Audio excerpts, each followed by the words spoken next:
જય હિન્દ મિત્રો. આજના વિડીયોમાં આપણે પીએસઆઈ અને કોન્સ્ટેબલ સ્પેશિયલ હિસ્ટ્રીના ટોપ 100 એમસીક્યુ જોઈશું, જેનો આ પાર્ટ 1 છે. આગળ નવા પાર્ટ આવતા જશે. છેલ્લે તમારી ટેસ્ટ પણ લેવામાં આવે છે, તો વિડીયો વ્યવસ્થિત જોવો, પૂરો જોવો અને ટેસ્ટ આપી તમે તમારું નોલેજ પણ ચેક કરી શકો છો. એ સિવાય ફ્રીમાં આની પીડીએફ પણ તમને પ્રોવાઈડ કરાવવામાં આવશે. નવા સિલેબસ મુજબ આપણે અહીં એમસીક્યુ છે તે આવરી લીધેલા છે. જોઈએ. માનવ દ્વારા ઉપયોગમાં લેવાયેલ પ્રથમ ધાતુ કઈ હતી? તો 4 ઓપ્શન આપેલા છે. તમને જવાબ આવડતો હોય તો સાથે સાથે તમે કમેન્ટ બોક્સમાં જવાબ પણ આપી શકો છો. અહીં જવાબ આવશે ઓપ્શન સી, તાંબુ. માનવ દ્વારા ઉપયોગમાં લેવાયેલી પ્રથમ ધાતુ તાંબુ છે. સિંધુ ખીણની સભ્યતાનું મુખ્ય બંદર કયું હતું? જવાબ આવશે લોથલ, જે અમદાવાદ જિલ્લાના ધોળકા તાલુકામાં આવેલું છે. હડપ્પા સભ્યતાના લોકો કયા ભગવાનની પૂજા ન કરતા હતા? પૂજા ન કરતા હોય તેવા દેવતા છે વિષ્ણુ. હડપ્પા સભ્યતાના લોકો છે તે પશુપતિ મહાદેવ, માતૃદેવી અને પીપળના વૃક્ષની પૂજા કરતા હતા. વિષ્ણુની પૂજા કરતા ન હતા. સિંધુ ખીણની સભ્યતા કયા યુગ સાથે સંબંધિત છે? સિંધુ ખીણની સભ્યતા જવાબ આવશે પ્રોટો હિસ્ટોરિક યુગ, ઓપ્શન સી. વિશાળ સ્નાનાગાર ગ્રેટ બાથ કયા સ્થળે આવેલું છે? તો તે મોહેન્જો-દડોમાં આવેલું છે. મોહેન્જો-દડો પાકિસ્તાનમાં છે. હડપ્પા સંસ્કૃતિનું હળ ખેડેલું ખેતર ક્યાંથી મળી આવ્યું છે? ખેડેલું ખેતર કાલીબંગાનમાંથી મળી આવેલું છે, જે રાજસ્થાનમાં આવેલું છે. વૈદિક યુગમાં વેદનો અર્થ શું છે? વેદ એટલે શું? જવાબ આવશે જ્ઞાન, ઓપ્શન એ. સૌથી જૂનો વેદ કયો છે? 4 વેદ છે આપણા: ઋગ્વેદ, અથર્વવેદ, સામવેદ અને યજુર્વેદ. તેમાં સૌથી જૂનો વેદ છે તે ઋગ્વેદ છે, ઓપ્શન ડી. ઋગ્વેદમાં કેટલા મંડળો છે? ટોટલ મંડળો 10 છે, ઓપ્શન બી. પ્રખ્યાત ગાયત્રી મંત્ર કયા વેદમાં છે? ગાયત્રી મંત્ર છે તે ઋગ્વેદમાંથી લેવામાં આવેલો છે. આર્યો ભારતમાં સૌપ્રથમ ક્યાં સ્થાયી થયા હતા? સપ્ત સિંધુ પ્રદેશમાં સ્થાયી થયા હતા આર્યો. વૈદિક સમાજમાં વર્ણ વ્યવસ્થાનો આધાર શું હતો? જવાબ આવશે વ્યવસાય. વ્યવસાયના આધારે વર્ણ છે તે નક્કી કરવામાં આવતું હતું. ઉપનિષદનો શાબ્દિક અર્થ શું છે? ઉપનિષદ એટલે શું? જવાબ આવશે નજીક બેસવું, એટલે કે ગુરુ પાસે બેસીને જ્ઞાન મેળવવું, તેને ઉપનિષદ કહે છે. વૈદિક કાળના સૌથી મહત્વપૂર્ણ દેવતા કોણ હતા? જવાબ આવશે ઇન્દ્ર. ઇન્દ્રનો ઉલ્લેખ છે તે વૈદિક યુગમાં ખૂબ જ બહોળા પ્રમાણમાં થયેલો છે. લોથલની શોધ કોણે કરી હતી? જવાબ આવશે S.R. રાવ દ્વારા લોથલની શોધ કરવામાં આવી હતી. સિંધુ ખીણના કયા સ્થળેથી નૃત્ય કરતી કન્યાની કાંસાની મૂર્તિ મળી આવી હતી? મોહેન્જો-દડોમાંથી આ કાંસાની મૂર્તિ છે નૃત્ય કરતી કન્યાની મળી આવી છે. હડપ્પા સભ્યતાના લોકોની લેખન શૈલી કેવી હતી?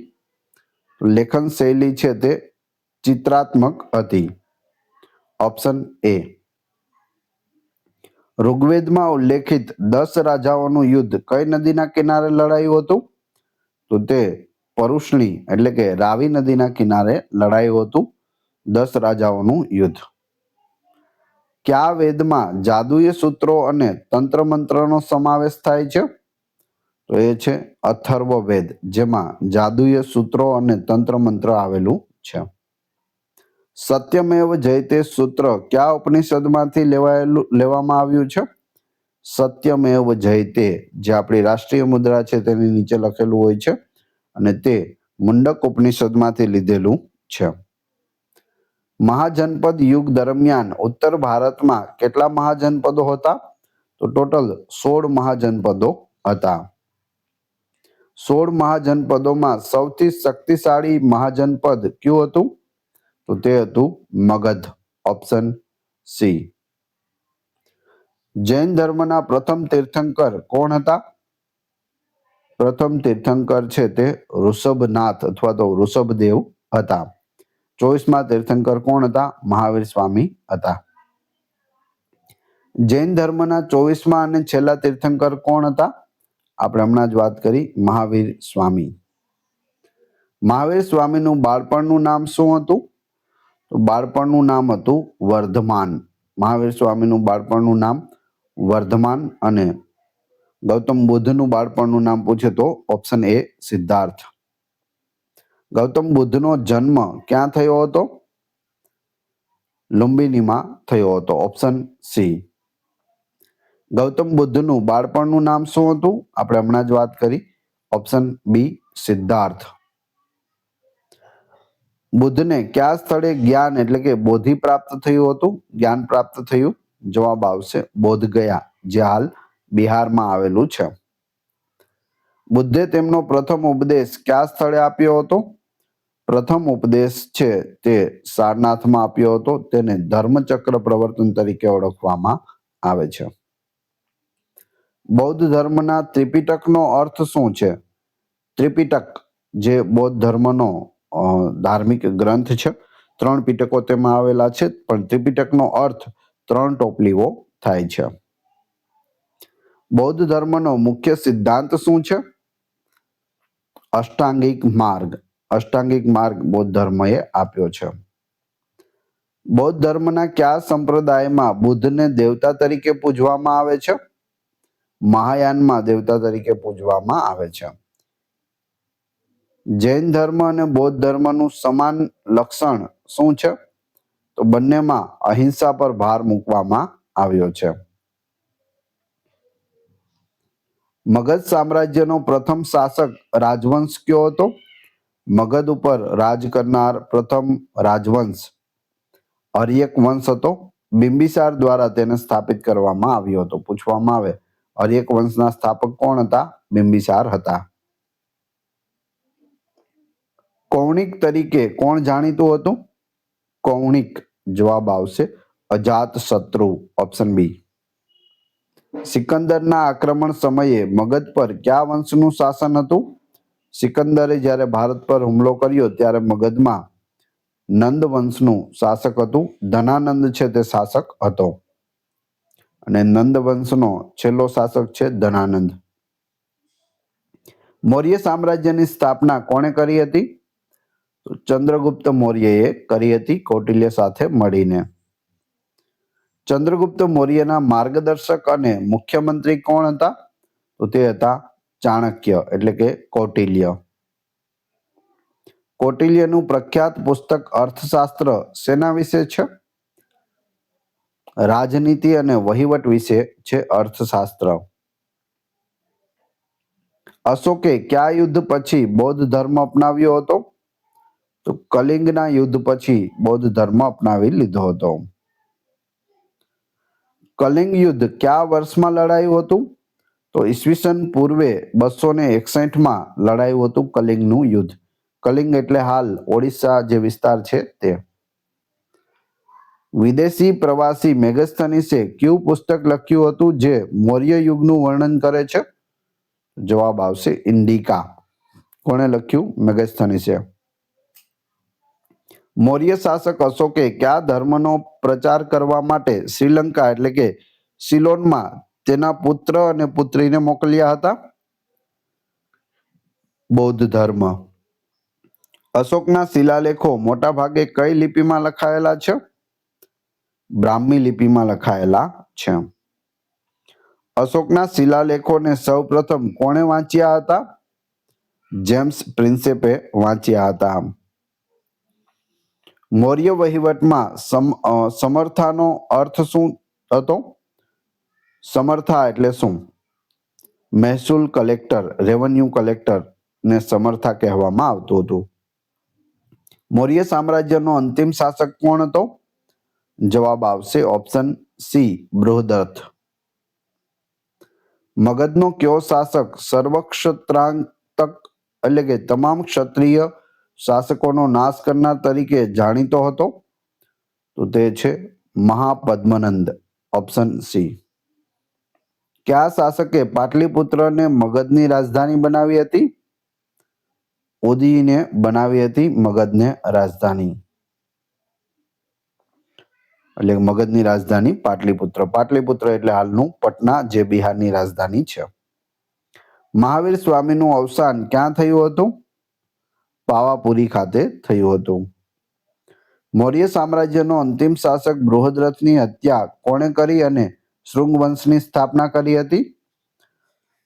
તો જવાબ આવશે પુષ્યમિત્ર શૃંગ. કયો શાસક 2 અશ્વમેઘ યજ્ઞો કરાવવા માટે જાણીતો છે? 2 વખત અશ્વમેઘ યજ્ઞ. જો અહીં શબ્દ આવે છે અશ્વમેઘ યજ્ઞ, એ શું છે? આપણે જોઈએ તો અશ્વમેઘ યજ્ઞમાં એવું હોય કે એક રાજા હોય છે, તે પોતાનો ઘોડો છોડે છે. ઘોડો જેટલા પ્રદેશમાં જાય એ બધો પ્રદેશ છે તે કોનો થઈ જાય? રાજાનો થઈ જાય છે. હવે અહીં કોઈ નાના રાજ્યો હોય, નાના રાજા હોય અને તે આનો વિરોધ કરે તો શું થાય? એનો મતલબ એવો થાય કે ડાયરેક્ટ તમારે એ અશ્વમેઘ યજ્ઞનો ઘોડો જેણે મોકલેલો છે તેની સાથે યુદ્ધ કરવું પડે. એટલે આ હતું અશ્વમેઘ યજ્ઞ. હવે આ છે તે 2 વખત કોણે કરાવ્યું? તો અહીં સાચો જવાબ આવશે ઓપ્શન સી, પુષ્યમિત્ર શૃંગ દ્વારા 2 વખત અશ્વમેઘ યજ્ઞ કરવામાં આવ્યો હતો. શૃંગવંશનો અંતિમ શાસક દેવભૂતિની હત્યા કોણે કરી અને કણ્વ વંશની સ્થાપના કરી? પૂછવામાં આવે શૃંગવંશનો અંતિમ શાસક કોણ હતો? તો અહીં જવાબ આવશે દેવભૂતિ. તેની હત્યા કરી હતી વાસુદેવ કણ્વએ અને કણ્વ વંશની સ્થાપના કરી હતી. સાતવાહન વંશનો સૌથી મહાન શાસક કોણ હતો? સાતવાહન વંશનો સૌથી મહાન શાસક ગૌતમી પુત્ર સાતકર્ણી, ઓપ્શન સી. સાતવાહન શાસકોએ કયા ધર્મનું સમર્થન કર્યું હતું? તો તેઓએ હિન્દુ ધર્મ, બ્રાહ્મણ ધર્મનું જે છે તે સમર્થન કર્યું હતું. શકો એટલે કે શક પર વિજય મેળવ્યા પછી શક વિજેતા તરીકે કોણ જાણીતું બન્યું? ગૌતમી પુત્ર સાતકર્ણી. ભારતમાં શક સંવતની શરૂઆત કયા શાસકે અને કયા વર્ષમાં કરી હતી? તો કનિષ્ક દ્વારા ઈસવીસન 78માં શક સંવતની શરૂઆત કરવામાં આવી હતી. આપણા દેશમાં ભારત દ્વારા સ્વીકારેલું છે શક સંવત, જેનો પ્રથમ મહિનો છે તે ચૈત્ર મહિનો હોય છે. ગુજરાતમાં આપણે વિક્રમ સંવત માનીએ છીએ અને પ્રથમ મહિનો છે તે ગુજરાતી મહિનો કારતક મહિનો હોય છે અને છેલ્લો મહિનો આસો મહિનો હોય છે. ચોથી બૌદ્ધ સંગીતિ કયા શાસકના સમયમાં યોજાઈ હતી? જવાબ આવશે કનિષ્કના સમયમાં. કનિષ્કની રાજધાની કઈ હતી? પુરુષપુર એટલે કે પેશાવર, જે હાલ પાકિસ્તાનમાં છે. કનિષ્કના દરબારમાં આયુર્વેદના પ્રખ્યાત વિદ્વાન કોણ હતા જેમણે ચરક સંહિતા લખી? તો તે હતા મહર્ષિ ચરક. શૂન્યવાદના પ્રણેતા મહાન બૌદ્ધ દાર્શનિક કોણ હતા? તો તે હતા નાગાર્જુન, ઓપ્શન બી. ગ્રીકો બૌદ્ધ કલા શૈલી તરીકે જાણીતી ગાંધાર કલા કયા વંશના સમયમાં વિકસી હતી? ગાંધાર કલાનો વિકાસ કુષાણ વંશમાં થયો હતો. મિનાંદર એટલે કે મિલિંદ, જે પ્રખ્યાત બૌદ્ધ ભિક્ષુ નાગસેન સાથે સંવાદ માટે જાણીતો છે, તે કયા વંશનો શાસક હતો? મિલિંદ. જવાબ આવશે ઇન્ડો ગ્રીક વંશ એટલે કે યવન. ગુપ્ત સામ્રાજ્યનો સ્થાપક કોણ હતો? ગુપ્ત સામ્રાજ્યની સ્થાપના છે તે શ્રીગુપ્ત દ્વારા કરવામાં આવી હતી. કયા ગુપ્ત શાસકે મહારાજા ધીરાજનું બિરુદ ધારણ કર્યું હતું? ચંદ્રગુપ્ત પ્રથમ. ગુપ્ત સંવતની શરૂઆત કયા વર્ષમાં થઈ હતી અને કયા શાસકે કરી હતી? ઈસવીસન 320માં ચંદ્રગુપ્ત પ્રથમ દ્વારા કરવામાં આવી હતી ગુપ્ત એરા એટલે કે ગુપ્ત સંવતની શરૂઆત. કયા ગુપ્ત શાસકને ભારતના નેપોલિયન તરીકે ઓળખવામાં આવે છે? ભારતનો નેપોલિયન, ઘણી વખત પૂછાયેલો પ્રશ્ન છે. જવાબ આવશે સમુદ્રગુપ્ત, ઓપ્શન બી. વિડીયો પસંદ આવી રહ્યો હોય તો લાઈક અવશ્ય કરી દેજો અને ચેનલ ઉપર નવા હોય તો ચેનલને સબસ્ક્રાઇબ કરી બેલ આઇકોન પ્રેસ કરવાનું ના ભૂલશો, જેથી રોજે રોજ આપને નવા વિડીયો મળતા રહે. આગળનો પ્રશ્ન છે, પ્રયાગ પ્રશસ્તિ જે અલ્હાબાદ સ્તંભ શિલાલેખમાં કયા શાસકની સિદ્ધિઓનું વર્ણન છે? પ્રયાગ પ્રશસ્તિ જવાબ આવશે સમુદ્રગુપ્તની સિદ્ધિઓનું વર્ણન છે. સમુદ્રગુપ્તને કયા સિક્કા પર વીણા વગાડતા દર્શાવવામાં આવ્યો છે? વીણા પ્રકારના સિક્કાઓ પર. કયા ગુપ્ત શાસકે વિક્રમાદિત્યનું બિરુદ ધારણ કર્યું હતું? વિક્રમાદિત્ય. ચંદ્રગુપ્ત બીજો. ચંદ્રગુપ્ત બીજાના સમયમાં કયો પ્રખ્યાત ચીની પ્રવાસી ભારત આવ્યો હતો? ફાહિયાન છે તે આવ્યો હતો. Option B. ચંદ્રગુપ્ત બીજાના દરબારમાં નવરત્નોમાં કયા સંસ્કૃત કવિનો સમાવેશ થતો હતો? ચંદ્રગુપ્ત બીજાના દરબારના નવરત્નોમાં કાલિદાસનો સમાવેશ થતો હતો, જે સંસ્કૃત કવિ હતા. ગુપ્ત યુગ દરમિયાન સ્થપાયેલી વિશ્વની પ્રથમ યુનિવર્સિટી નાલંદા યુનિવર્સિટીના સ્થાપક કોણ હતા? એ હતા કુમારગુપ્ત પ્રથમ. પ્રથમ એવી યુનિવર્સિટી જ્યાં રહેવાની અને ભણવાની સુવિધા હોય. કયા ગુપ્ત શાસકે હુણોના આક્રમણનો સામનો કર્યો અને તેમને હરાવ્યા હતા? હુણોનો સામનો કર્યો અને હરાવ્યા સ્કંદગુપ્તે. Option D. ગુપ્ત યુગને ભારતીય ઇતિહાસનો સુવર્ણ યુગ શા માટે કહેવામાં આવે છે? પૂછવામાં આવે ભારતનો સુવર્ણ યુગ કયો છે તો ગુપ્ત યુગ છે. ગુજરાતનો પૂછે તો સોલંકી યુગ.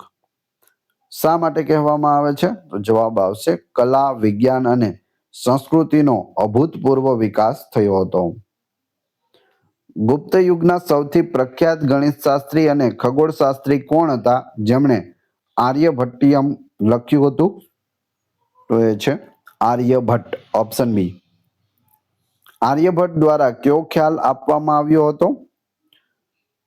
શૂન્યની શોધ. ગણિતીય પ્રણાલીમાં તેનો વ્યાપક ઉપયોગ. શૂન્યની શોધ કોણે કરી? આર્યભટ્ટે. આપણો ભારતનો પ્રથમ ઉપગ્રહ છે તેનું નામ શું હતું? આર્યભટ્ટ હતું. ગુપ્ત યુગમાં મંદિરોની દિવાલો પર કરવામાં આવતા ચિત્રો માટે કઈ ગુફાઓ પ્રખ્યાત છે? તો એ છે અજંતાની ગુફાઓ. ગુપ્ત યુગ દરમિયાન તાંબાના બનેલા કુબેર અને કાર્તિકેયની મૂર્તિઓ માટે કયું સ્થળ પ્રખ્યાત હતું? સુલતાનગંજ. Option C. ગુપ્ત યુગની રાજભાષા કઈ હતી? રાજભાષા હતી સંસ્કૃત. Option C. ગુપ્ત યુગ દરમિયાન મહાદંડનાયકનો અર્થ શું હતો?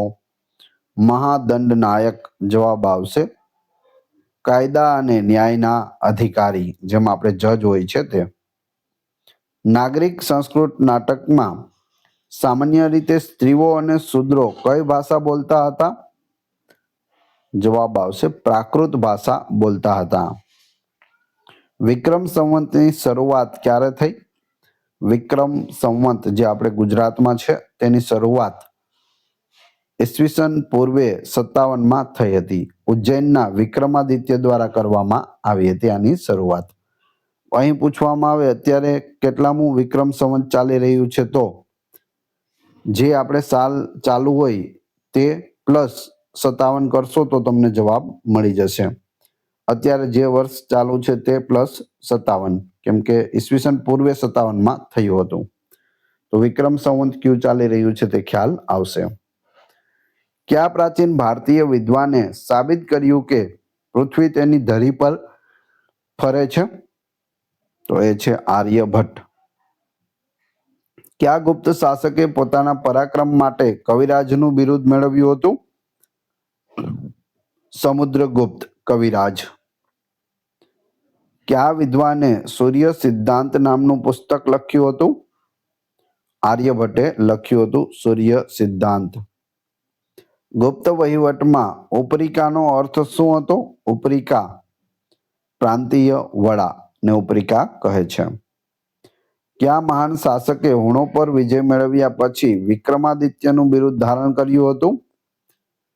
સ્કંદગુપ્તે કર્યું હતું વિક્રમાદિત્યનું બિરુદ ધારણ? પ્રખ્યાત મહેરૌલી આયન પિલર એટલે કે લોહ સ્તંભ દિલ્હીનું નિર્માણ કયા ગુપ્ત રાજાના સમયમાં થયું હતું? લોહ સ્તંભ જે દિલ્હીમાં આવેલો છે તે ચંદ્રગુપ્ત બીજાના સમયમાં થયું હતું. દક્ષિણ ભારતમાં સાતવાહનોની રાજધાની કઈ હતી? પ્રતિષ્ઠાન એટલે કે પેઠણ સાતવાહનોની રાજધાની હતી દક્ષિણ ભારતમાં. પુષ્યભૂતિ વંશનો સૌથી મહાન શાસક કોણ હતો? હર્ષવર્ધન. Option C. હર્ષવર્ધનની રાજધાની કઈ હતી? કનોજ. Option B. હર્ષવર્ધનના દરબારના કવિ કોણ હતા જેમણે હર્ષચરિત્ર લખ્યું? હર્ષચરિત્રના લેખક બાણભટ્ટ હતા. Option B. કયા ચીની પ્રવાસીએ હર્ષવર્ધનના સમયમાં ભારતની મુલાકાત લીધી હતી? તો એ છે યુએન સાંગ. Option B. હર્ષવર્ધનને કયા દક્ષિણ ભારતીય શાસકે નર્મદા નદીના કિનારે હરાવ્યો હતો? તો જવાબ આવશે પુલકેશી બીજા, જે ચાલુક્ય વંશનો રાજા હતો ને તેણે નર્મદા નદીના કિનારે હર્ષવર્ધનને હરાવ્યો હતો. હર્ષવર્ધને કયા સંસ્કૃત નાટકોની રચના કરી હતી? તેઓએ 3 નાટકો લખ્યા. નામ છે પ્રિયદર્શિકા, રત્નાવલી અને નાગાનંદ. Option A. કયા વંશે પુષ્યભૂતિ વંશના અંત પછી ઉત્તર ભારતમાં શાસન કર્યું? તો એ છે પ્રતિહાર વંશ. Option A. હર્ષવર્ધન કયા ધર્મનો અનુયાયી હતો? જવાબ આવશે બૌદ્ધ ધર્મ, મહાયાનનો તેઓ અનુયાયી હતો. ચાલુક્ય વંશની સ્થાપના કોણે કરી હતી? ચાલુક્ય વંશની સ્થાપના પુલકેશી પ્રથમ દ્વારા કરવામાં આવી હતી દક્ષિણ ભારતમાં. બ્રહ્મગુપ્ત જે ગણિત શાસ્ત્રી હતા તે કયા ભારતીય શાસક સાથે સંકળાયેલા હતા? જવાબ આવશે ચાવડા વંશના શાસક વ્યાઘ્રમુખ સાથે સંકળાયેલા હતા બ્રહ્મગુપ્ત. હવે તમારી ટેસ્ટ, જે આપણે વિડીયો જોયો તેમાંથી તમને અહીં પ્રશ્નો પૂછવામાં આવે છે, જેનો જવાબ તમારે ક્રમશઃ કમેન્ટ બોક્સમાં આપવાનો હોય છે, જેથી તમને ખ્યાલ આવશે કે આવો પ્રશ્ન પરીક્ષામાં પૂછાય તો તમને આવડે છે કે નહીં. એ પછી આપણે પીડીએફ વિશે પણ વાત કરીશું. પ્રશ્ન 1, સિંધુ ખીણની સભ્યતાનું મુખ્ય બંદર કયું હતું? પ્રશ્ન 2, હર્ષવર્ધનની રાજધાની કઈ હતી? બંનેના જવાબ ક્રમશઃ કમેન્ટ બોક્સમાં આપી દેજો. આ વિડીયોની ફ્રી પીડીએફ ટેલિગ્રામ અને વોટ્સએપ ગ્રુપમાં મળી જશે. બંનેની લિંક ડિસ્ક્રિપ્શનમાં આપેલી છે. વિડીયો પસંદ આવ્યો હોય તો લાઇક, કોમેન્ટ, શેર અને સબસ્ક્રાઇબ કરવાનું ના ભૂલશો. આ ચેનલ ઉપર ઘણા બધા વિડીયો અવેલેબલ છે. તમે ચેનલના નામ ઉપર ક્લિક કરી વિડીયોમાં જઈ બધા જ લેટેસ્ટ વિડીયો જોઈ શકો છો. હવે આપણે મળીશું નવા વિડીયોમાં. ત્યાં સુધી જય હિન્દ, જય ભારત.